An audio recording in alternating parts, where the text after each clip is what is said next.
8월 22일 법률방송 로투데이 시작하겠습니다. 첫 소식입니다.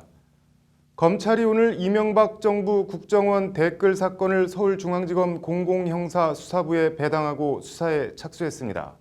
국정원 댓글 사건을 수사하다 좌천된 윤석열 지검장으로선 리턴 매치인 셈인데 검찰 수사가 어디까지 확장될지 관심입니다. 정순영 기자입니다. 검찰이 국정원 댓글 사건 수사팀을 꾸리고 본격 재수사에 착수했습니다. 검찰은 재수사 착수와 동시에 국정원 외곽팀장 30명과 일부 전현직 국정원 관계자들을 출국 금지한 것으로 알려졌습니다. 검찰의 재수사 착수는 국정원 적폐청산 TF가 전날 댓글부대 운영과 관련해 사이버 외곽팀 팀장 김모 씨 등 30명을 국정원법 위반으로 수사 의뢰한 데 따른 것입니다. 하루 만에 사건 배당, 그리고 강제 수사 착수, 칼을 갈고 기다리고 있었다는 뜻입니다. 지난 2013년 국정원 댓글 사건을 수사하다 좌천됐던 윤석열 서울중앙지검장으로선 4년 만에 수사 재개인 셈입니다. 일단 수사팀에 참여하는 검사만 10여 명입니다. 대형 사건 특별수사팀에 버금가는 규모입니다. 서울중앙지검 관계자는 오늘 공공형사부에 사건을 배당하고 수사에 착수했다. 수사검사는 공공형사부와 공안 2부 검사, 일선 청에서 파견된 검사 등 10여 명으로 구성됐다고 밝혔습니다. 김성훈 공공형사수사부장과 진재선 공안 2부장 모두 윤석열 지검장과 함께 댓글 사건 특별수사팀에서 한솥밥을 먹다 좌천돼 한직을 떠돈 이력이 있습니다. 사건을 잘 알고 있고 무엇보다 그동안 댓글 사건 수사에 칼을 갈아왔다는 얘기입니다. 검찰 관계자는 수사 의뢰받은 내용에 대해 검토 작업을 벌이고 있다며 민간인 외곽팀에 대해 하나하나 조사할 것이라고 밝혔습니다. 재개된 국정원 댓글 수사는 일단 댓글팀 운영 관련 횡령 및 직권 남용 혐의부터 시작될 것으로 보입니다. 먼저 댓글부대 자금에서 시작해 돈을 쓰고 운영한 그리고 지시한 사람으로 수사가 확대될 것이라는 관측입니다.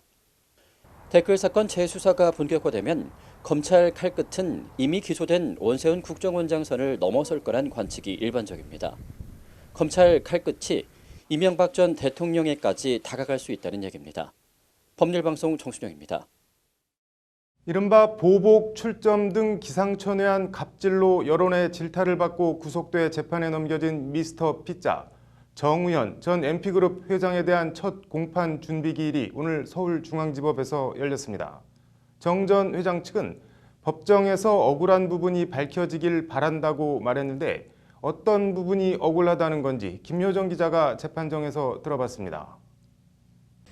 가맹점에 대한 갑질 논란으로 미스터 갑질이라는 달갑잖은 별명을 얻은 미스터 피자 창업주 정우현 전 MP그룹 회장이 받는 혐의는 크게 세 가지입니다. 가맹점에 치즈를 공급하며 업주들이 친동생이 운영하는 유통업체를 통하도록 강요해 57억 원을 받아 챙긴 이른바 통행세 혐의. 자신의 자녀와 친인척을 허위로 취업시켜 29억 원 상당의 급여를 지급한 배임 혐의. 미스터 피자 가맹점을 탈퇴한 점포주 가게 인근에 직영점을 내 탈퇴 가맹점을 고사시킨 이른바 보복 출점으로 공정거래법을 위반한 혐의 등입니다. 그 외 가맹점으로부터 받은 수억 원의 광고비를 빼돌린 횡령 혐의 등도 아울러 받고 있습니다. 정 전 회장 측은 그러나 혐의 대부분을 부인했습니다.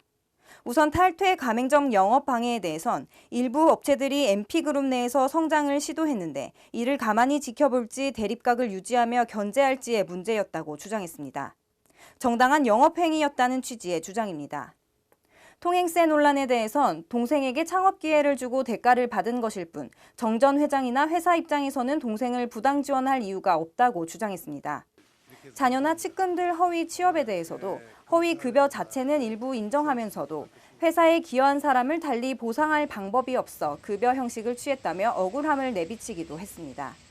정 전 회장의 변호인은 특히 이번 사건이 갑질 논란에서 비롯돼 사태가 불거지다 보니 정 전 회장이 검찰 수사 과정에서 여론을 신경 써 진술하지 못한 부분이 있다며 법정에서 이런 부분을 밝혀주길 간곡히 바라고 있다고 말했습니다. 여론 재판을 받아 기소당해 억울하다는 취지의 주장입니다. 정우현 전 회장 측은 일부 혐의를 인정하면서도 갑질에 대한 부정적 여론으로 검찰이 무리한 기소를 했다며 억울함을 토로했습니다. 정 전 회장은 다음 달 12일 한 차례의 준비 기일을 더 가진 뒤 정식 재판을 받게 됩니다. 법률방송 김효정입니다.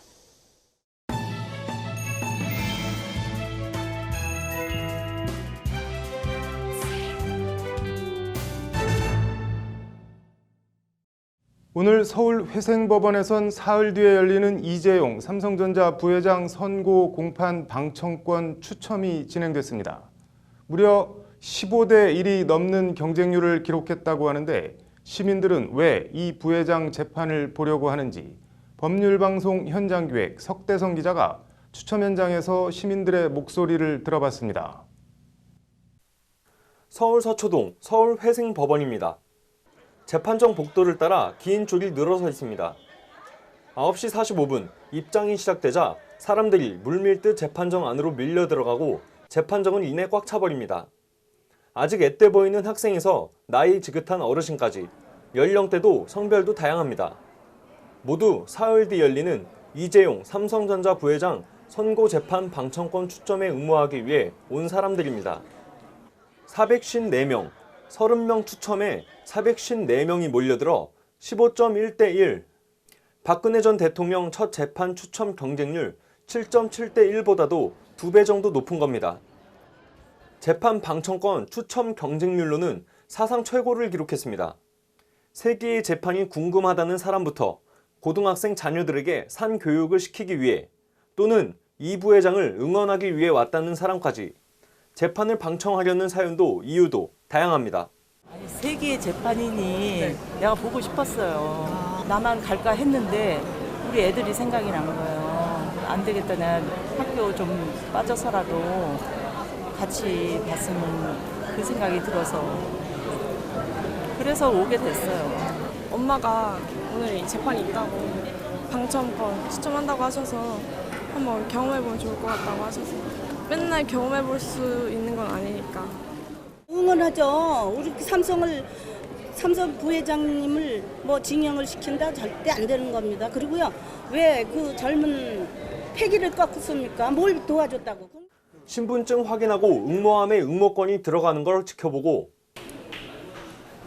저희 법률방송도 직접 응모에 참여해봤습니다.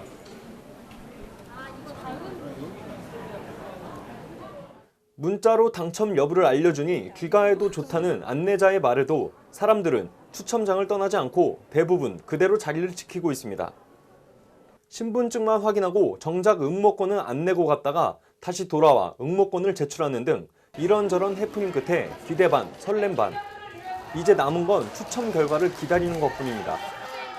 지금 들어오신 분들까지 응모 마치고 바로 응모 투표 시작하도록 하겠습니다. 추첨이 시작되자 재판 방청권이 뭐라고 묘한 긴장감이 흐르기도 합니다. 1번. 불리는 번호에 따라 추첨장은 이내 희비가 엇갈립니다.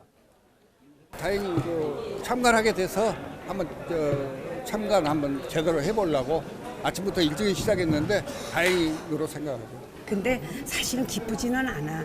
그냥 당첨이 됐다는 것만 기쁘지 가서 보는 게 재벌이 가서 그 선고받는 건데 내 자식 같기도 하고 형제 같기도 한데 뭐가 좋겠어. 세기의 재판 방청을 원했던 일가족 3명은 아쉽게도 모두 낙첨했습니다. 학교를 좀 늦게 빠지고 이렇게 왔으니까 그래도 비록 떨어졌더라도 집에서 뉴스로 이렇게 볼 생각은 있는 것 같아요. 추첨에서 떨어진 일부 시민들이 일반인 배정 방청석이 왜 30석밖에 안 되냐고 항의를 하는 등 일부 반발이 있긴 했지만 추첨은 큰 문제 없이 끝났습니다. 오늘 이재용 부회장 선고재판 방청에 당첨된 사람은 재판 당일 오후 1시 30분부터 서울법원 종합청사 서관 1층 입구에서 방청권을 발부받아 이 부회장 재판에 참관할 수 있습니다. 방청권 양도는 허용되지 않습니다. 법률방송 석대성입니다. 수원지법 성남지원은 오늘 강남역 살인사건의 피해자 부모가 범인 김모 씨를 상대로 5억 원을 배상하라며 낸 손해배상 청구 소송에서 원고 승소 판결했습니다. 피해자의 부모는 딸이 기대 여명보다 60년 이상 이른 나이에 사망했고 정신적 충격을 받아 일상생활을 영위하기 어렵게 됐다며 딸이 60세까지 얻을 수 있었던 일실수익 3억 7천여만 원과 정신적, 육체적 위자료 2억 원을 배상하라고 지난 5월 소송을 제기했습니다.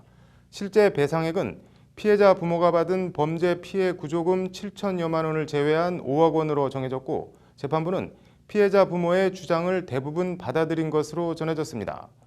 소송을 대리한 대한법률구조공단은 이번 판결이 고통받는 피해자 부모의 조금이나마 위로가 되기를 바란다며 김 씨에게 배상금을 지급할 재산이 있는지 모르지만 판결을 근거로 재산을 찾아볼 수 있게 됐다고 밝혔습니다. 김 씨는 지난해 5월 17일 오전 1시쯤 서울 강남역 근처 한 건물 공용 화장실에서 당시 23살 피해자를 흉기로 수차례 찔러 숨지게 한 혐의로 지난 4월 대법원에서 징역 30년형이 확정됐습니다.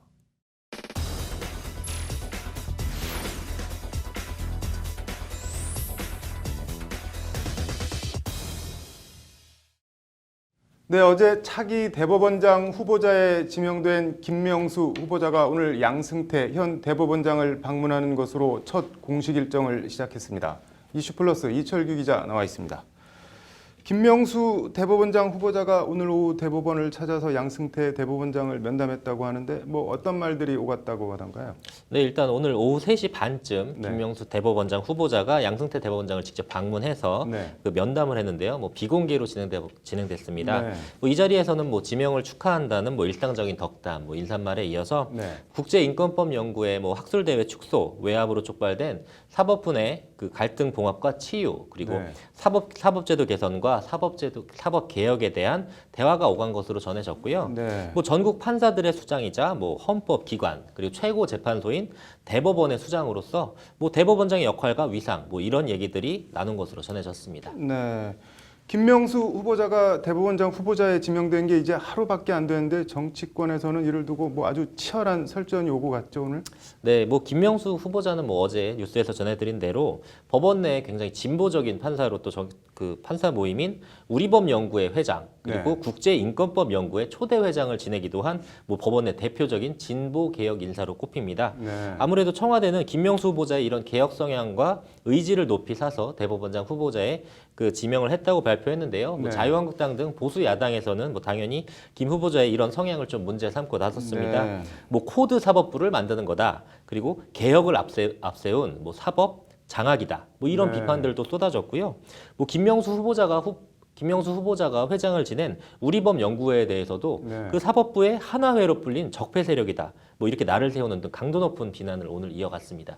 여당인 더불어민주당은 김 후보자를 옹호하는 쪽에 섰죠. 그렇죠. 뭐 여당 쪽에서는 야당이 뭐 사법개혁이라는 시대 뭐 코드를 못 읽고 있다. 네. 뭐 그리고 김명수 후보자는 사법개혁 적임자다 이러면서 청문 네. 절차를 조속히 진행하겠다 이런 뜻을 밝혔습니다. 네. 결국 청문회장에서 부딪히는 수순을 밟을 텐데 청문회 쟁점 앞서 언급한 이른바 진보 개혁 성향 외에 쟁점이 될 만한 사안들이 뭐 어떤 것들이 있나요? 네, 뭐 야당 쪽에서는 아무래도 김명수 후보자의 경력, 뭐 그러니까 대법관 경력이 없다는 이 점과 양승태 대법원장과 기수 차이가 너무 많이 난다. 무려 13기수 차이니까 이런 김 후보자를 지명한 뭐 이른바 기수 파괴도 법원 조직 안정이라는 부분에 있어서는 뭐 측면에서 좀 문제 삼을 수 있을 것으로 보입니다. 네. 뭐 대법원장은 아무래도 대법관 전원합의체 판정을 이끌어야 되고요. 네. 근데 김 후보자가 선배인 대법관이 9명이나 되는 상황에서 이 전원합의체 판결을 이끌 수 있느냐, 후배 대법원장이 이를 제대로 조율해 나갈 수 있느냐, 이런 점도 문제가 될 수 있다는 논리고요. 네. 또 워낙 파격적인 인사다 보니까 고위 법관들의 줄사퇴, 뭐 이런 법원 조직이 흔들리거나 법관들이 좀 불안해하지 않을까, 이런 점도 청문회 테이블에 오를 것으로 보입니다. 네. 청문회 하면 단골 메뉴가 군대하고 재산 문제인데 이 부분은 어떤가요? 네, 일단 올해 3월에 나온 관보에 따르면요, 네. 김 후보자는 군 면제 판정을 받았고요. 지난 네. 1979년 네. 그 병역 검사를 한 차례 연기해서 이듬해에는 근시로 병역 면제를 판정받았습니다. 네. 근데 야당도 이 부분에 대해서 좀 아마 반드시 문제를 삼을 것으로 보이고요. 네. 뭐 김 후보자 측에서는 아직 공식 해명은 내놓지 않았지만 뭐 법대로 신체 검사 받아서 면제를 네. 받았다 이런 주장을 펼 것으로 보입니다. 또 김 후보자는 또 재밌는 게 아들과 딸이 한 명씩 있는데요. 네. 뭐 둘 다 사법 시험을 통과해서 또 아버지의 뒤를 이어서 현직 법관의 길을 같이 걷고 있습니다. 네. 또 아들은 해군 대위로 만기 제대했고요. 네. 재산 부분은 어떤가요? 네, 후보자 재산도 역시 관보에서 공개된 내용을 기준으로 하면요. 네. 뭐 부인과 아버지 재산을 포함해서 모두 8억 2천여만 원 정도가 되고요. 네. 특이하게도 부동산 재산이 없습니다. 뭐 지난해 춘천지법원장으로 발령을 나면서 그 강동구에 있던 아파트를 4억 1천여만 원에 처분하고요. 현재는 그 춘천지법원장 관사에서 살고 있습니다. 네. 승용차는 2001년식 중형 세단을 타고 있는 것으로 알려졌고요. 분가에 살고 있는 아까 말씀드린 법관 자녀들의 재산은 공개하지 않았습니다. 네. 이르면 내일 청와대가 국회 임명 동의안을 제출하면 다음 달 12일 이전에는 청문회가 열리게 될 텐데 어떤 말들이 오고 갈지 궁금하네요. 잘 들었습니다. 네, 이어서 법조계 소식 전해드리겠습니다. 법무부는 오늘 정부 과천청사에서 제3차 법무검찰개혁위원회 회의를 열었다고 밝혔습니다. 개혁위는 법무부 복수직제직위를 확대하는 등 비검사 출신의 문호를 더 개방하는 방안을 논의한 것으로 전해졌습니다. 개혁위는 11월까지 법무검찰개혁 권고안을 마련할 계획입니다. 법무부는 김기춘 전 비서실장을 응급 상황에 대비해 경기 의왕시 서울구치소에서 서울 송파구 서울 동부구치소로 어젯밤 이감했다고 밝혔습니다. 김 전 실장 변호인은 김 전 실장이 지난달 27일 1심 선고 이후 건강 상태가 악화됐다며 대형 병원이 근접한 서울 동부구치소로 이감해달라고 신청했습니다. 한국무죄네트워크가 어제 서울 프레스센터에서 형사사법개혁 억울함 없는 세상을 주제로 토론회를 열었습니다. 형사재판 현황과 문제점 발표자로 나선 법무법인 KSMP 김상준 변호사는 현재 형사재판부는 유죄 편향성이 있고 오판에 대한 자각이 부족하다며 공판 중심주의 회복, 항소심 구제 기능 강화 등을 통해 보완해야 한다고 강조했습니다. 특허법원과 특허청 공동 주최로 최근 열린 제4회 특허소송 변론 경연대회에서 충남대 로스쿨팀이 특허 부문과 상표 부문 1등상을 모두 차지했습니다. 2위 특허 부문에서는 성균관대 로스쿨팀, 상표 부문에서는 서울대 로스쿨팀이 수상했습니다.